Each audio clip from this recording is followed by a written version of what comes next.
This program is brought to you by Emory University.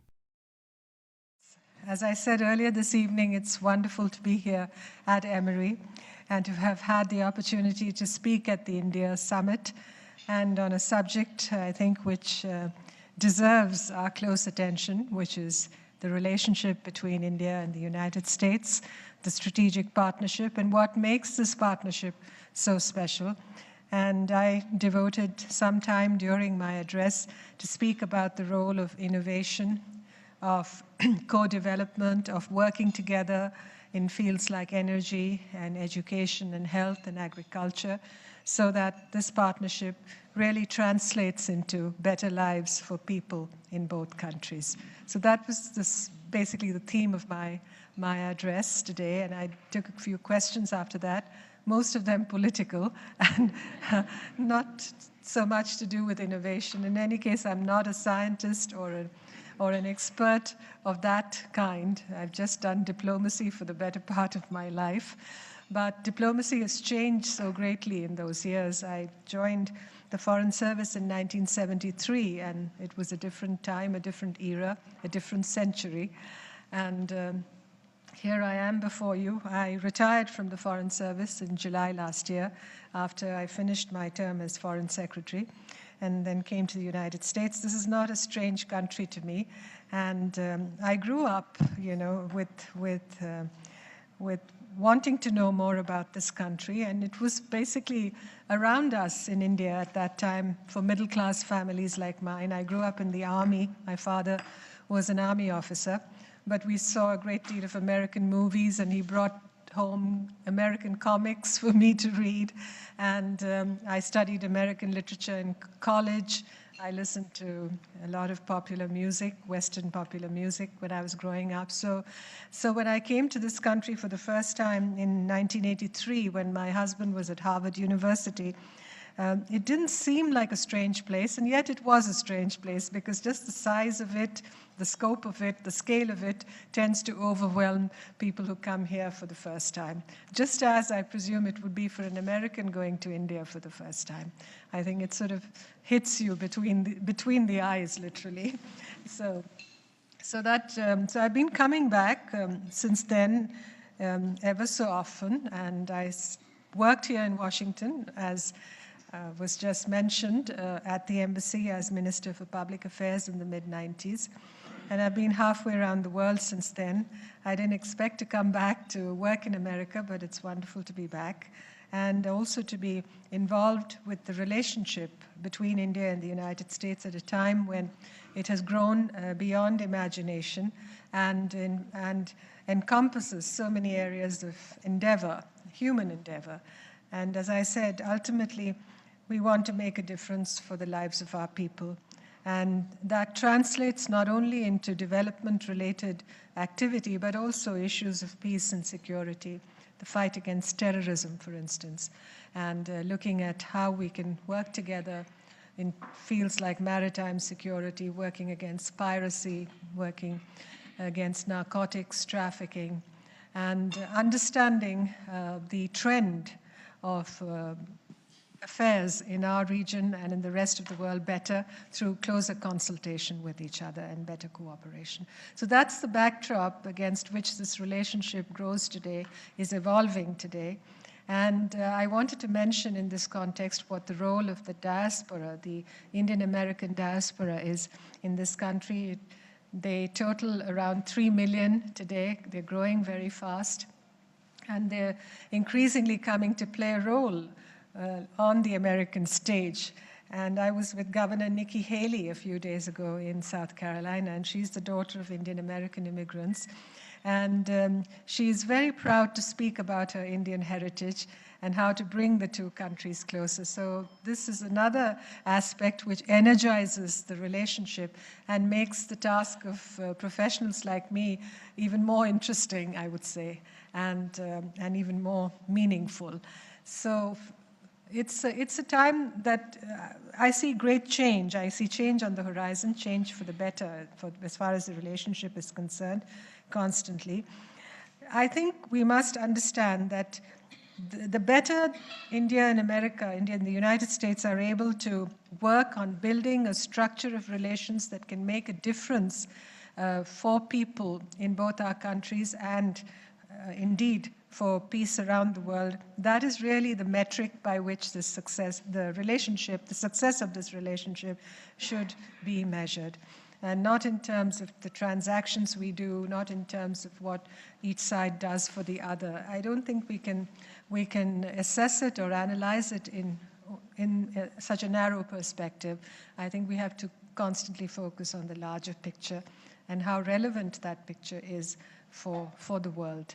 A defining relationship, as President Obama has said, and as our Prime Minister says, we blend principles and pragmatism when it comes to this relationship, because that's the way it should be, and that's the way I think we should always tackle any of the issues that confront us.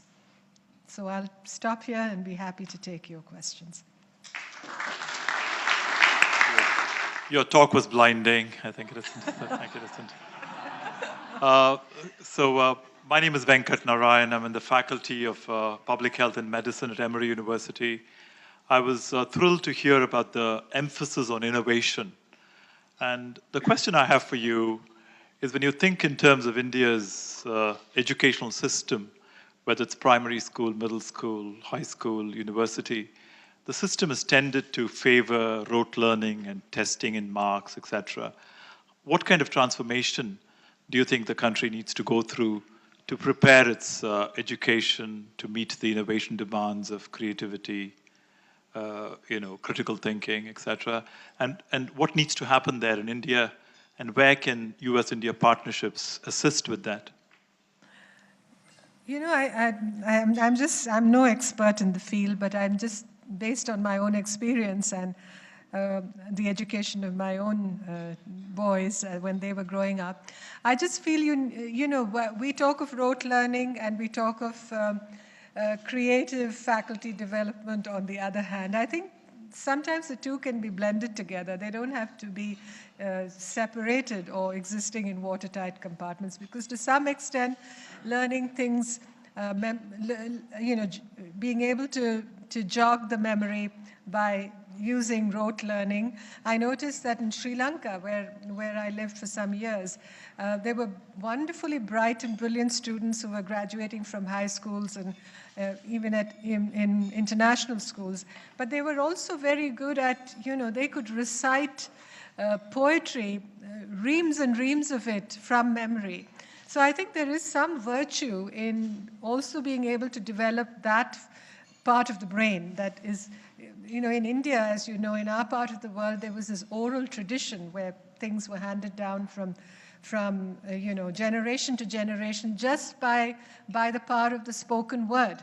And that's where I think memorizing and the power of memory comes in. I think we should retain.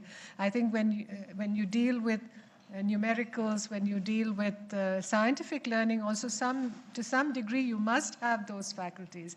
And at the same time develop, of course, the power to question, the boldness to seek answers. I think that's that which is intrinsic to Western learning. We certainly need to develop more of it in our part of the world. I think we should have a blend. I think Indian students, when they come to this country, regardless of what the system they've been in, adjust very quickly also to the requirements of academic work here, which means that the brain is able to make those adjustments. It's a question of the conditioning, it's a question of the environment in which we are.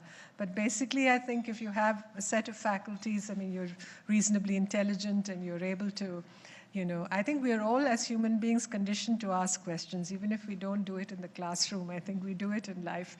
I think it's not difficult to make those transverse sort of linkages when the environment demands it.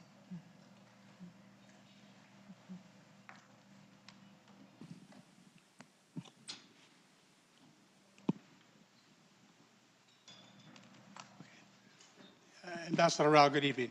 I'd like to ask you a question about Nepal and U.S.-Indian cooperation in Nepal. Since Nepal adopted republican institutions a few years ago and abolished the monarchy, Marxist-Leninists of various parties have ruled the country and are moving it towards what they deem to be national liberation, which to a substantial degree means liberation from traditional Indian domination. Of course, Nepal has had traditionally a very special role in Indian security, starting with the 1950 treaty and so forth. China is rapidly expanding its influence in Nepal with the railway and roads and aid programs and all this. To what extent do the United States and India cooperate and coordinate their policies in helping Nepal through this transition? First of all, the relations between India and Nepal, these are very unique relations, and I don't believe that the basic principles that impel that closeness between India and Nepal can change. I mean, geography, has made it that way. Nepal is connected with India by virtue of its geography. It's not just the open border or the India-Nepal Treaty of 1950. I don't mean just those, structural, requirements that define the relationship in the modern era are what makes Nepal close to India. I think there are many, many factors that bind Nepal with India. So even if China draws much closer to Nepal, or Nepal draws much closer to China, I think the dictates of geography, of culture, of just people-to-people linkages, the fact that Nepalese move freely into India. They don't need travel documents. They take up occupation in India. They're able to serve in our army, for instance. If you look at the Tarai, the connections between Bihar and the lower parts of Nepal, they're so close and they're so contiguous. So I don't believe Nepal is also, it has so many diversities within the country. It's not just a homogeneous sort of set of people, because there are many, many affiliations, many, many ethnicities, many regional dissimilarities. So strategically a very important country in itself and also for India. So I think even despite the political change in Nepal, even with the advent of the Maoists, the relationship between Nepal and India continues to be extremely close and extremely involved, if I may say, at every level, even where the Maoists are concerned. I mean, there is constant communication, there is contact. It's not that, India has become isolated from Nepal because of that political change. So even the Chinese, when they talk of, when there is talk of building better infrastructure between Nepal and the Tibet Autonomous Region, but the fact is even the Chinese, I think, realized very well that ultimately Nepal has to have a good relationship with India if it is to grow, if it is to develop, if it has to prosper, if its people have to benefit. Because, ultimately, I think geography also is destiny.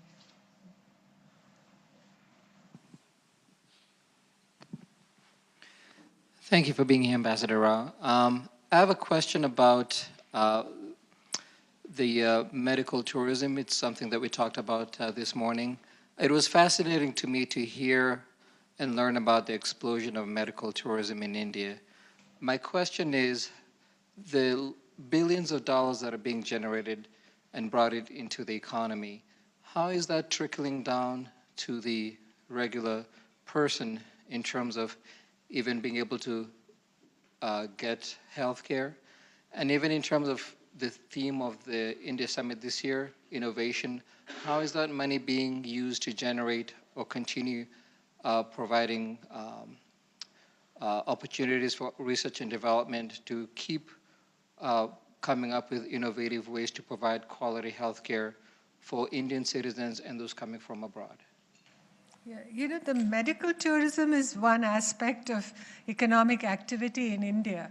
But, you shouldn't see that as something that is an area of concentration to the disadvantage of what the government seeks to do as far as health related work is concerned for the rest of the population. You know, medical tourism points to the fact that India has the doctors, has the medical facilities, has the know-how, has the capacity, has the technical excellence to be able to treat people who come to our hospitals and give them the best care possible. So that exists at a certain level. But as far as the larger part of the population is concerned, a lot of the people who live in the rural areas, the emphasis by the government is to provide them with healthcare facilities, access to healthcare, to improve public health, to improve maternal and child health, to provide safe drinking water, to deal with water-carried diseases, infectious diseases, to deal with vaccination programs. India has become polio-free for one whole year in the last 1 year, as you know. So the ambition, the aim is to make it a permanent, polio-free country from now on, which will involve also cooperation with other countries in the region, countries like Nepal, Bangladesh, Pakistan, even Afghanistan. So these are the challenges, but let me say that the emphasis is on inclusive development, even as our growth accelerates, even as we produce more IT engineers, even as, you know, we are at the forefront of becoming a knowledge economy. Government and people back home in India, people who exercise responsibility, are not losing sight of these basic needs of the population. So to answer your question, you know, constantly, because we're a democracy, elections get held every 5 years. People have the power to express their will. So governments are very sensitive to the need of, the people who are in need of such programs, who need better living conditions, who need better access to healthcare. In fact, the rural insurance, health insurance scheme is now, being extended to almost all the states of the union are, accessing it, are making it available to the poorer sections of the population.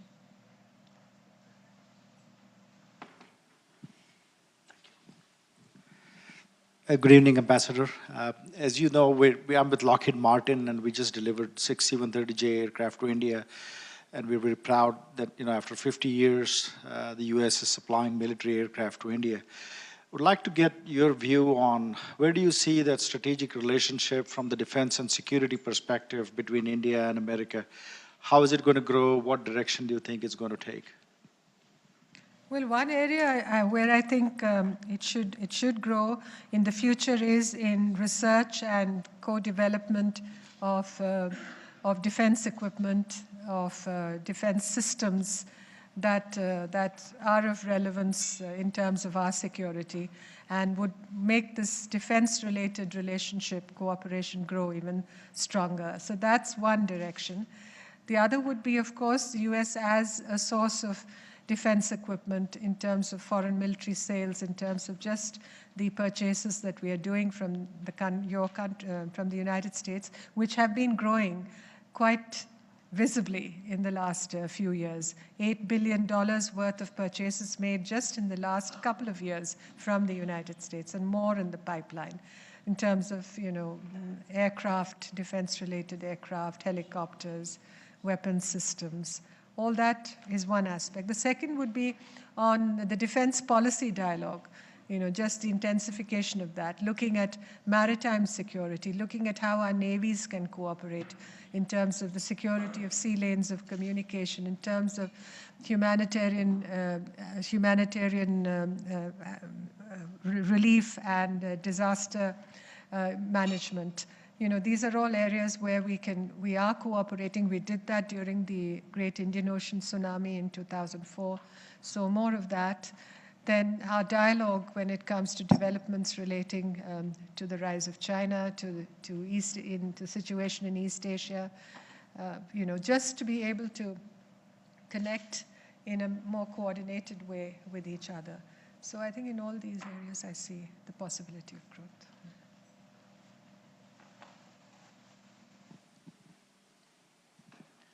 Ambassador, my name is Kapil Sharma with the Tata Group. I wanted to talk to you or ask you a question about innovation and the movement of people. one of the great relationships, and I don't think it's discussed enough, is the people-to-people exchange between India and the United States on innovative products and development. Being a very political season right now, it's very difficult now to move people between the United States and India both ways. And what I'm seeing is a trend now where Indian professionals now are going to countries where it is easier for them to relocate and to move. My fear is that collaboration between Indian and US companies or professionals will go down, and the opportunity for the United States to collaborate with India on future products will also go down. Are you seeing this trend now of Indian professionals, smart Indian innovative professionals going to Canada, Australia, to Europe? And are you going to be seeing strengthening between India and those countries, especially on the people-to-people exchange, as we make it much more difficult for Indians to come here into the United States? I think that there will, there will be a natural process of a flow of people between India and the United States. I don't see that going down in a very definitive way. Yes, it's true that certain, economic and political compulsions in this country lead to at the moment, a crescendo of voices which speak about, limiting, outsourcing, or putting curbs on the movement of professionals. But I don't see that as a permanent sort of trend. It's a temporary aberration, perhaps. I hope it will be that way. But I think ultimately, given the strengths of this country, the levels of competitiveness, the levels of innovation, the excellence in technology development, the universities, the reputation of your universities, all that makes the United States a big draw, I think, for students from all over the world, and so too from India. I don't see there being any drastic reduction in that kind of movement, or even for that, I would see in fact a rise in that to and fro between India and the United States. So I would say these are aberrations that we have to face for the moment, but I don't see them as determining the future of our relationship. I'm just going to ask for some water. Yes. Ambassador, I wanted to ask you about a question about corruption in India. Right here, sorry. As you know, one of the biggest problems a country faces when they're developing is the corruption and lack of transparency, which is a barrier to development. Almost all the agencies sort of talk about that. With the Anna Hazare movement, some months ago, we saw this wave of anti-corruption, at least demonstrations, if not real results or so forth. But I wanted to ask you, what is your position and the government's position in trying to root out or at least diminish the level of corruption? My background is I'm a physician, and I work in areas of reducing medical errors or hospital-acquired infections, and those are some unwanted areas. And I wonder how your thoughts and the government's thoughts on that. I'd say zero tolerance to corruption. There's no question of accommodating any corrupt means or any corrupt ways of approaching an issue.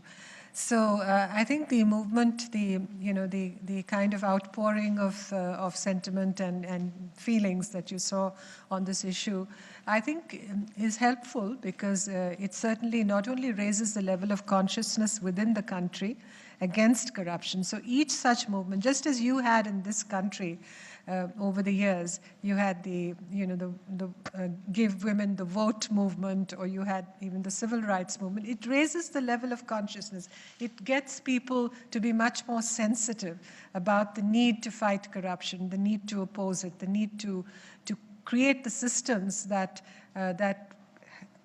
enable that zero tolerance to this, to corrupt ways and corrupt means.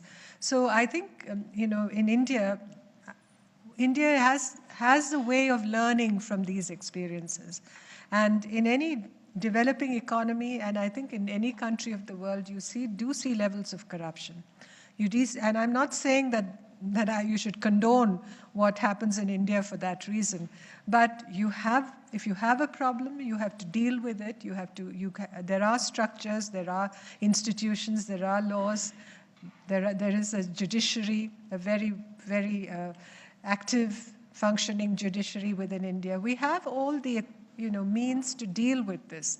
It's a question of just heightening the level of what shall I say, effectiveness in dealing with this with corruption, which I think is going to happen now as a result of the movement that you saw.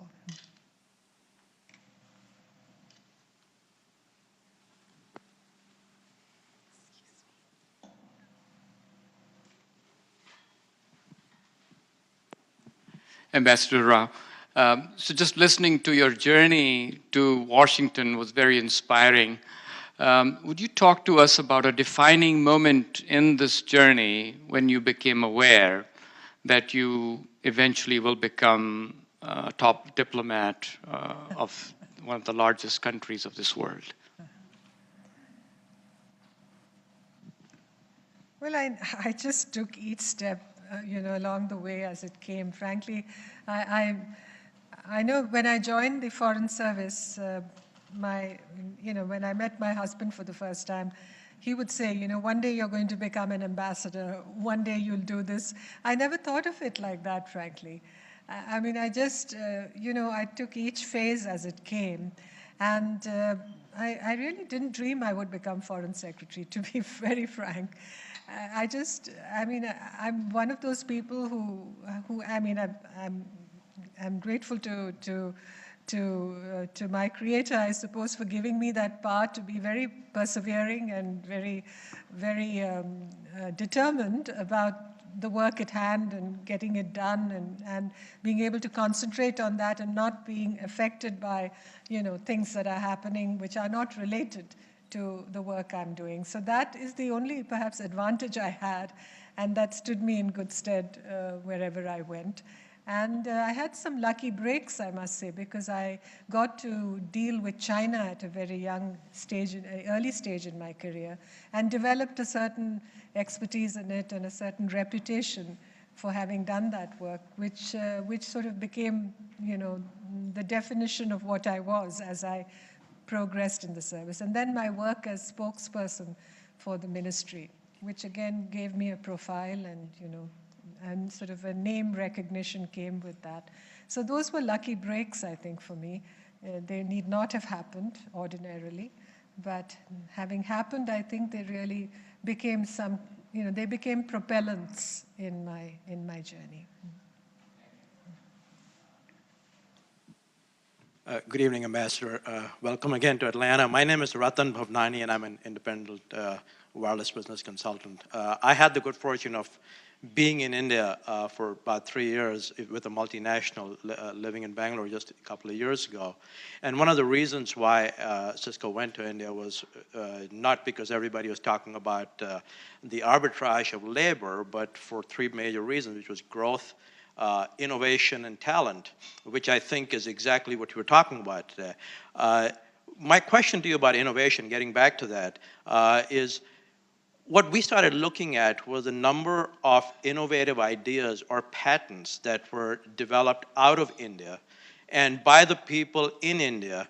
What is it that the government of India is doing to kind of track the level of innovation, because obviously there's a focus on it based on our talk today, and are you looking at the innovation that comes from inside of India that is then sent out globally, or are things just being brought as patents from outside, imported into India? And what is being done by Indian companies versus those that are multinationals coming from outside? And is that a tracking that would help in this innovation focus that we're talking about today?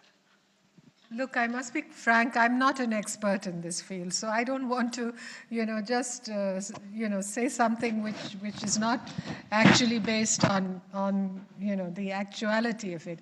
But as far as I'm aware, we have a lot of research work that happens in India. Inventions are patented. There's a lot of that kind of, there are original academic articles being published in scientific journals. You're aware of that. And a lot of business innovation takes place at the level of our big companies, who are beginning to devote much more attention and time to that activity. So you do have that happening in India, and the government definitely encourages it, because our Prime Minister has declared this decade as the decade of innovation. So the National Innovation Council that has been set up is specifically charged with this kind of activity, just to encourage people to devote more resources, for institutions to devote more resources, and to get to developing the kind of skills that will ensure that the country, the nation, is able to really achieve that level of becoming a true knowledge economy.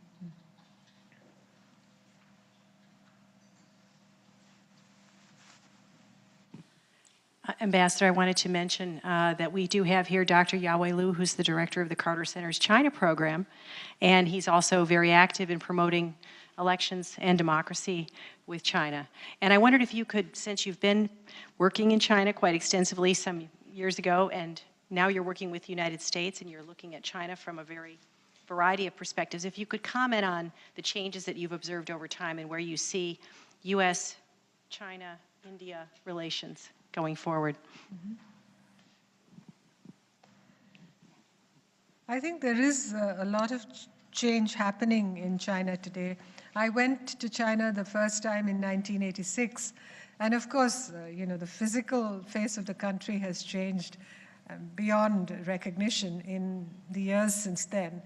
But I also think that in terms of the Chinese people themselves, their freedom of moving around the country, the fact that they can travel abroad much more freely, they have much more access to information, particularly over the internet, the mushrooming of the blogs and the social media networks. All that is, in my view, promoting a much higher level of capacity to express themselves. I'm not as yet calling it freedom of expression, but certainly the capacity to express themselves, the capacity to move around the country, and of course, living standards having gone up phenomenally in the last couple of decades.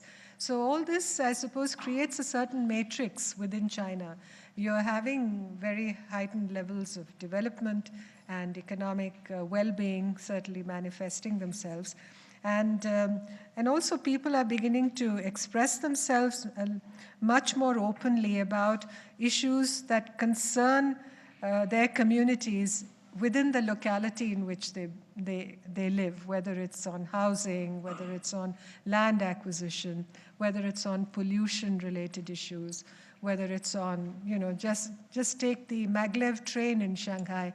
There was a big outcry when there was talk that the government was trying to extend the line, and there was feeling that it would be bad for the people, bad from the environmental point of view. So you can see now the manifestations of these kinds of public, a consolidation at the public level of opinions, of the urge to speak out.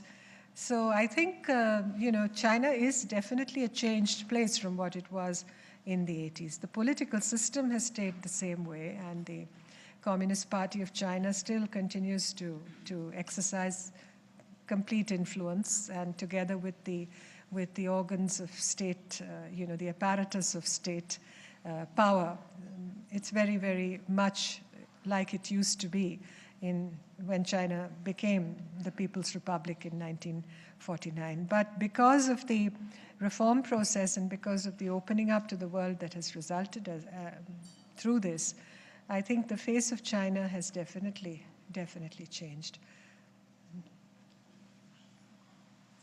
Thank you very much. And I want to thank you very much, Ambassador, for your time today and this evening. Thank you.